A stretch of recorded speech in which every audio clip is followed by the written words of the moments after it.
Yeah, pag tumama yung stun ng isang Gord, pwede naman. Pero kasi masyadong malikot talaga itong Hayabusa na to. Let's see kung ano mangyayari. Game 1, Blacklist International laban sa RSG Philippines. Di naging maganda ang debut match ng Blacklist at gustong-gusto nilang bumawi ngayon. Pero for RSG, kakayanin nga ba nila ang slow-paced game for this game number 1? O may bago kaya silang ipapakita sa atin? Alam mo, for the side of Blacklist, no, they have a really strong contesting lineup pagdating sa team fights kasi meron silang frontline in the form of the Predrin and the Terisla. Tapos meron kang long form damage na nanggagaling kay Renegade na Roam, no Varia. Wow. And then yung mga snipes kami na from Ohe. Pero I like this, Eman! Ayan, oh no! Magsabayan. 1v1, Oheb and Eman. Pero nandun pala si Renegade sa may bandang likod. Kabisado ni Eman yung Claude-Leslie matchup. Before, malaking counter talaga si Leslie kay Claude. Pero nowadays, late game counter siya kay Claude. Pero yung laning stage, it's based on kung sino yung mas may capacity lumamang sa lane na yan. At with both of them rocking the Quantum Charge, lamang ng konti si Eman kasi number 1 nakakakuha siya ng attack speed from the stacks ng Art of Thievery. Uy, pero na-force yung flicker dito mula kay Eman habang sa kabilang panig naman ng ating mapa, Nats at Edward dito, nagkukumusta lang. Kumusta, tol? Oh, kumaga tinginan lang. Kapwes na si Irad pero tatlong miyembro ng Blacklist ang kanyang haharapan pero babalik din naman sa kanyang quad shadow. May pag-ambang ginagawa. Pwesto na si Nats. Nandiyan na rin si Light. Wala pang primal wrath ang edit na to. Pero mukhang mapo-poke down siya ng bahagya lamang. Sensui ngayon, kontrolado ang Turtle. Napapatras dito itong si Haji. Kailangan niya ng bumelo. Parang doon yung kanyang ultimate. Habang si Light naman ay may ipit makaka-primal rat. Pero mapapatay siya si Edward habang si Nats ngayon ay iikot at aabutan with the flicker. Wow, grabe yung timing na ipinakita dito ni Nats habang si Eman ay follow up pa nga rin lang sana pero pulasan na kagad ang RSG. 1-for-1 ang kalamangan ng RSG Philippines. Ano bang pwede nating makita mula sa Blacklist? Pero teka lang, ayan na nga. Ito na yung pwede nating makita at binalibag na kagad ito si Sui habang sila may ipit. Irad with a kill. First kill para dito sa kanilang jungler. Ako, nahuli si Sensui doon. Buti na lang wala pang objectives. But Eman goes in, placing to wet. Pero wala pa masyadong damage. Yeah. Grabe, 2-in-1 yung ginawa ni Eman doon. Clear niya yung wave while also harassing both Renegade and Oheb. Even though napoke siya nung Leslie, nabababa yung kanyang HP, okay lang. Kasi And Light dito ay sobrang aktibo rin. Kaya natutuwa rin ako na makita na itong dalawang roamers natin, magkaiba ng mechanics pero parehas nagpapakitang gilas. Second third of the game, sinisimulan naman ng RSG. Ang unang pagawang ay napunta sa kamay ng mga Raiders at mukhang lalabanan muli ng Blacklist International ang turtle na to at hindi nila itutuloy. grabe yung ginagawa ni Nats kay Sensui. Every single time, siya yung nauuna sa turtle, siya yung nag-hold. Kasi alam niya, hindi naman kailangan mag-rush ng RSG na turtle having an assassin on their side. Ito yung typical na ginagawa ng mga junglers. Kinukuha lang nila yung mga farm. They're willing to trade the turtle away para mas makasecure muna ng farm si Ira. This time around, di sila abot. Sensui was able to secure the turtle. But look at the levels. Level 9 si Irad. So RSG, parang at best, makuha natin yung turtle. Pero I won't slow down my levels on the Hayabusa. 2-level gap. Grabe ang pinapakita ni Irad ngayon. Hindi man kataas ang ating kill score, nakakita talaga tayo ng mga maliit na kalamangan mula sa RSG. With an 800 gold lead, Edward ngayon ang binibigyan. At mukhang hindi hintay lamang ni Irad ang tamang oras para pumasok dito. Yeah, ito na yung tamang oras. I-clear nila ng mabilis yung minions para nga naman masolo ni Edward if ever man. Pero magde-decision dito si Irad yung matras habang sa kabilang panig naman ng ating mapa. Gagamitin yung ultimate snipe mula dito kay Oheb. Aqua ay nandun sa may habang placing duets. Ngayon si Light naman ay mapapa-primal rat na. Aqua papasok pero si Haji ang makakakuha ng kill na yun. Nandun yung Astral Echo. Masyadong malayo itong si Irad para maka-backup. Pero ang plano pala niya, i-clear yung minions at may potential na pagbasag sa gitna. 4v3 scenario doon sa may bandang baba at nakalamang ang Blacklist International. Palapit na naman ang palapit sa equalized game ang ating gold lead. Ang mukhang long game na nararamdaman ko na midnight Pili ko 20 minutos ulito Well, depende to sa magiging capabilities ng RSG pagdating ng mid to late game. Kasi kapag dating ng ultra late game, kawawa sila sa Leslie. So if you're RSG, you don't really want to be fighting on that territory. So as much as possible, i-abuse nila dapat yung mid game team fight capability nila, especially with the X-Borg. Pero ang isang problem nila dito, however, is yung tower pusher nila, which is yung Claude, ay may hirapan din na basta-basta lang mag-take ng towers kasi ang dami ring pang-punish ng Blacklist International. Number 1, lagi silang kita ng Novaria. So, hindi rin ganun kadali mag-start ng teamfight. And of course, yung wave clearing capabilities ng Blacklist, yung ultimate ni Gord, pwede mo kasing gamitin yan pang wave clear, tapos meron ka bang penalty zone. Pati yung Lord natutunaw nun eh, no? Yeah. Yeah, iba kasi yung yung damage nun. Lalo na parang may true damage siya na magical, di ba? Every Oo. time na parang nagpo-proc yun sa kanyang passive. And of course, ngayon ay Turtle ay buhay na rin. At sinahawakan muli ito 1-1 ang ating Turtle score. Sinong makakakuha ng ating huling pagong kalahating HP? Here Oh! comes Sensui. Wow! Ano nangyari Wow! doon? Nakapatay itong si Renny J at ang Turtle ay makukuha nila. Makakabasag din dito sa may bandang ibaba ng Don. Haji! Ang sakit! Naka-flicker din at sila. Bang! Pero sa kapupunta may flicker na ihahatid si Oheb at siya ang maghahatid sa huling hantungan para kay Nats. Ito yung sinasabi natin kanina, yung mga long-range damage output ng side ng Blacklist International. Tinanong mo kanina ano nangyari doon. Well, tinamaan ng 2 bala ni Oheb, si Eman, and the Hitman. Tinamaan si Claude. Well, tinamaan si Eman. No. And ano yan, parang ang daming Filipino sniper no, sa side ng Blacklist. Ang dami ng sniper. Yung isa ng babato ng planeta, yung isa bala lang. Pero grabe, Blacklist International, may bagong pinapakitang estratehiya. Yeah. Yung isa planeta, yung isa bala, yung isa cosmic na di mo na maintindihan eh. Kaya nga eh, ito ang galawang LDR. Ibang flavor ang pinapamalas ngayon ng Blacklist International. Nasabi natin kanina na kulang sila sa pang-hold. Pero hindi, punong-puno sila sa damage output dito. Majority ng mga members nila Yes. ay napakataas ng damage. Ang taas ng clear wave, ang ganda ng pang-burst down nila. And Ang yun haba ang pa. kailangan nilang puntahan. Especially sa late game, no, hindi lang Oo. parang lacking ng crowd control. Kung gaano ka-lacking yung crowd control sa late game, yun Light, naghahanap ng angulo. Pero ang kahirapan nito ay parang naglalaro ng dodgeball lang RSG. Tuwing nagsasama-sama ang Blacklist International ay parang 3 projectile lang iniiwasan mo. Minimum. Ang dami mo kailangan isipin dito eh. Una yung posisyon nyo kasi lagi nare-reveal mula dito kay Renegade. And by the way, ang gaganda ng pagkakalapag niya ng Astral Echo patungo doon sa mga objectives na gusto nilang puntahan. Ngayon, 7 seconds, mabubuhay yung Lord at ang 2 junglers natin halos malapit lang dito. 5v5 ang mukhang mangyayari dito sa ating first Lord of the game, Sensui. Nahanap si Nats at ang sakit na ni Haji, men. Swimming pool pa lang yung nilapag niya. Paano pa kaya pag may beach ball na? Nakikita natin yung continuous damage, kayang-kayang tunawa yung Firago armor na meron itong si Nats. No? Parang mapapaisip siya dito, kailangan ko bang kumuha ng magical damage or physical? Aray! Kasi ang dami mong kailangan i-considera ngayon.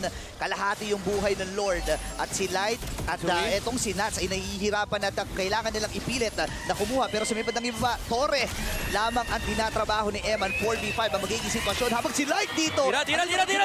Habang andito na yung ultimate dito ni Nats. Aqua dito ay may ipit mula kay Edward. At nandun yung penalty zone. Habang sa may bandang ibaba pala, si Eman ay tumatrabaho din. Double kill para kay Agent Zero. At si Emma naman ngayon ay inuubos na ang bandang ibaba. Lord para sa Inhib. Makukuha nga ba ni Emma ng Lord doon? Pero Lord secured pala. Secured for Blacklist International. Yung Inhib hindi nakuha. Yeah, it's a bigger objective for the side of Blacklist International kasi hawak nila yung Lord. Wala magagamit yung RSG na potentially pangsara ng game. And Edward is able to defend against Eman. Pero RSG, they might have been happy with just that trade kasi parang do your best in a team fight, try to win it. Pero okay lang kahit hindi kasi nagpupush yung Claude. Pero top lane though, Wow! Nabura lang ng parang ganun. Yung damage ni Oheb ay nararamdaman na makabagong sniper ang kanyang ipinapakita. Ito, hindi mo na kailangan itutok. oo, Pindot-pindot na lang, no? Oo, pindot-pindot na lang pero masakit pa rin. markado na eh. Ang nakakatuwa dito kasi hindi mo alam kung saan manggagaling lahat ng damage dito ng Blacklist International. Pwedeng malapitan, pwedeng galing sa malayo. At doon nahihirapan ng RSG ngayon. Mapipilitan mag-loss insanity para lang ma-maximize yung Firago armor. At kita na naman sila. Ito na naman Ayun, yung problema eh. Ito yung sinasabi natin kanina, ang dami nilang vision eh. Yung 2 ultimate coming out from Renegade and Oheb. Talagang kita ng Blacklist International yung ruta nila papunta sa base ng RSG. Lord, yung Lord sa baba ay nauubos ni Eman. Pero again, yung front line, hindi na kinakaya ng RSG yung damage output. Tsaka yung mga pokes kami na from the Novaria and the Gord. Grabe ka na, oh my Rene J.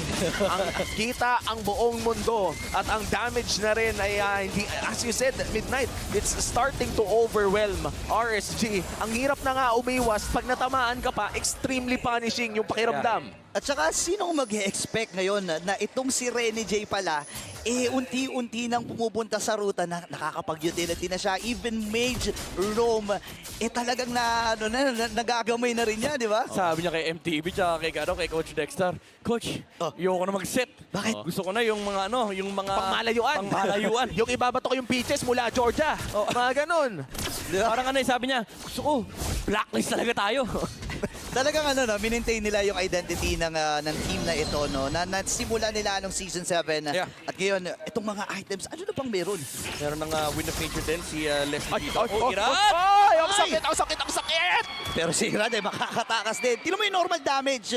Halos 2 bar ang nabawas nun kay Irad, pero nakakuha siya ng isa. Yeah. Crucial hero ito para sa Blacklist. Pero for the side of RSG again, OHEB already reaching so many items. 13 minutes in, kailangan makahanap ng RSG Philippines ng isang ultra-fast na engage para mapabagsak ang Blacklist International in this game. Sisimulan na ng RSG Philippines, ang Lord. Ito na naman yung ginagawa ng Blacklist. Kita muli ang mga members ng RSG. Sinisimulan nila ito. Pero simula na rin itong si Iran with the shadow kill. Pero may idea na sila. Wala nang itong si Novaria. Haji. Oo, tama, wala na. Yun na nga ang ultra-fast engage mula kay Irad. At si Eman ngayon ay masasaktan lamang ng bahagya, pero dahil dito may 4v5 scenario ang Blacklist International Wala for silang this poke, Lord. Uy, Sensui dito, may ipit ba? Basag kagad yung Firago Armor na doon si Light. Plano niya sanang iba. Penalty zone! Uy, pero nandun si Aqua. Habang si Edward nakakuha na rin ng isa, mapapatay yung Lord. At sino makakakuha nito? Si Sensui pa rin. Flicker na gamit na din Nas ngayon. May flicker din ang pagsagot. Here comes si Habang Rad. Buhay pa rin. Wala siyang shadow kill. Pwede siyang makapagsabayan ng kumalan dito.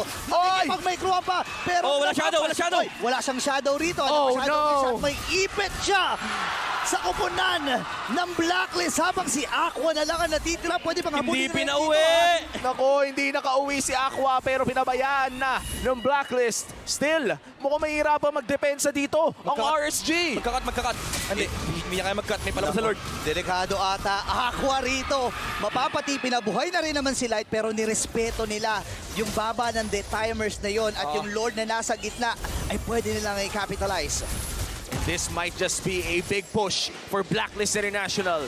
Hinahanap pa rin nila ang kanilang pinakaunang victory this season. Saleko. Ito na ata ang push na gusto nilang hanapin. Kung may vision, ito na ang kanilang misyon.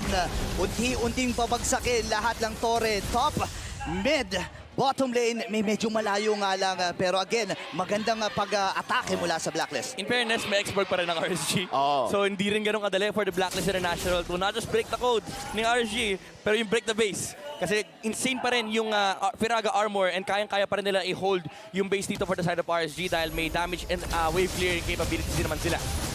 Bot lane push mula dito sa Nuts! Blacklist. Nats, Oo, pumutok ang muntik na kanyang siya doon. HP at kamunti ka na nga. Si Eman ay makakabalik naman muna BMI pero si Irad, medyo delikado ha. Isa na lang! Tumama ang Astral Recall ni Rene J. Oh my From God. Peaches to Georgia. Rekta na. Astral Meteor, so may additional slow plus si Haji at ngayon masyadong malayo ang pag-atake dito ng Blacklist National. Basag kagad yung Firago Armor dito or bababa sa maliit na percentage yung Firago Armor at itutuloy ng Blacklist ang pagbasag sa bottom turret. Malayo ka pa lang, nararamdaman mo na ang pagmamahal ng buong Blacklist International. Ika nga, love hurts. At yun ang nararanasan ng RSG. Ang hirap. Kakaiba itong nangyayari ngayon. Blacklist International, dala-dala pa rin nila yung kanilang sabihin na natin na naging effective na formula sa mga international tournaments. At dito sa RSG nila susubukan kung ito bang atake na ito or ito bang komposisyon na ito ay gagana pa talaga. 12-4 ang ating score at yung Lord ay sinisimulan na rin. Ito na ata ang pinaka-intergalactic na lineup na aking nakita tatlong alien at napakalayo ng kanilang mga range. Talagang outer space ang galawan dahil hindi pa kayo nakakalapit. Ay, Nuts! parang Oh, what? mapipilitan na talaga kayong umulti na ng parang ganyan lamang. Napindot ata yung Hiraga Armor ni Expo. Ay, grabe. Ayaw pa uwiin! Mahirap ito pero masyadong malapit din si Irad. Pwede siya mag-watch shadow dito pero may idea si Edward Hinahanap na nila Edward. kung saan Grabe. damuhan nagtatago. Grabe. Ang kupunan ng RSG, nandun yung Oh Astra. my goodness! Ito yung apak ni Edward, hindi lang zone yun. Nakaharang siya doon sa yung tatawiran ng shadow. Men, na-imagine kayo itsura ng joystick niya eh. Nakaganon lang.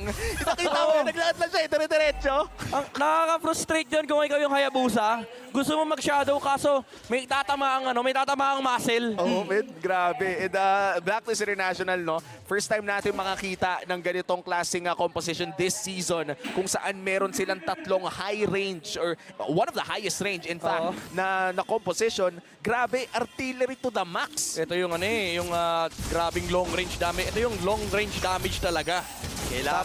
Kailangan na kumapit dito ng RSG Philippines habang si Nats pinipigilan niya. Ay! Si Oben dito makakuha na rin ang kill. Si Emma ang kanyang uunahin habang sinusuwi din Popyo kay Immortality. Irad. Mapapawin the traction ngayon si Nats. Wala na rin siyang Immortality rito pero buhay pa rin ang 5 members mula sa Blacklist. At unti-unti nang bumabagsak ang kupunan ng mga Raiders. Meron pa sila mga minions. Oh, heavy narito pa rin. At ang mga Aegis na makakakuha ng Game 1. And that winning moment is brought to you by our official sponsor, FWD Life Insurance.